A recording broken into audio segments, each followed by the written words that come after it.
Hello बच्चों, let's see the question.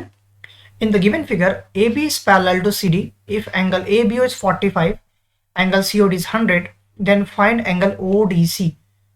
So first of all, let's write the key concept. जो हमारा key concept होगा, let's write it first.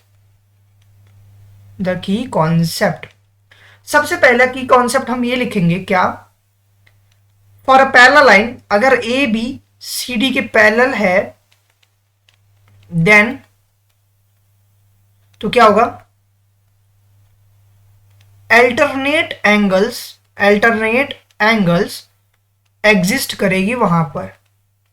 And the second की concept is sum of angles of a triangle. किसी भी triangle के जो angles का सम होगा वो 180 डिग्री होगा. मेरे को बेसिकली यहां पे ओ डी सी ये वाला एंगल निकालना है, ओ डी सी. तो इसके लिए क्या करना है, मुझे यहाँ पे इस ट्राइंगल में अगर लुक आउट करते हैं ओसीडी में, तो मुझे ये एंगल पहले चाहिए. ये एंगल कैसे निकलेगा? मुझे पता है कि इफ ए बी, अगर A B is parallel to C D दिया है, तो अगर ये पैरेलल है ये ए बी सी डी के, तो अगर ये 45 है तो ये एंगल भी 45 होगा इंटीरियर अल्टरनेट एंगल से. तो basically what I am writing, angle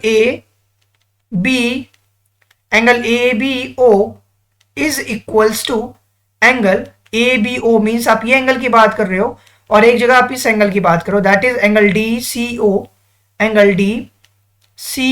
इनकी एंगल्स जो होगी वो 45 होगी बिकॉज अल्टरनेट एंगल्स की वजह से. बिकॉज ऑफ अल्टरनेट एंगल्स ये दोनों एंगल्स बराबर हो जाएंगे. और ये बराबर इसलिए हो रहे हैं क्योंकि वो दो लाइंस पैरेलल है. अगर पैरेलल है तो वहां पे एग्जिस्ट करेगा अल्टरनेट इंटीरियर एंगल या alternate exterior angle. Basically that is alternate angle. अब नाउ मुझे ये एंगल्स बेसिकली मिल चुका है 45 डिग्री. अब हमें निकालना है ये ODC. तो हम लिखेंगे in triangle OCD. Triangle OCD की बात करते हैं. एक एंगल आपको 100 मिल गया, दूसरा एंगल आपका 45 मिल गया, तीसरा एंगल आपको निकालना है दैट इज एंगल ODC. इन तीनों का समेशन जो होगा 180 के बराबर होगा एज पर द सेकेंड की कॉन्सेप्ट. अब मेरे को क्या करना है, एंगल ODC लिखते हैं. ODC इज इक्वल्स टू कितना होगा 180. यहां पे अब इसको सॉल्व करोगे तो 145 आएगा, उधर जाएगा तो -145. अगर मैं इसको सॉल्व करूं तो angle ODC will become 35 degree. Therefore हमारा जो रिक्वायर्ड आंसर होगा that is 35 degree for angle ODC.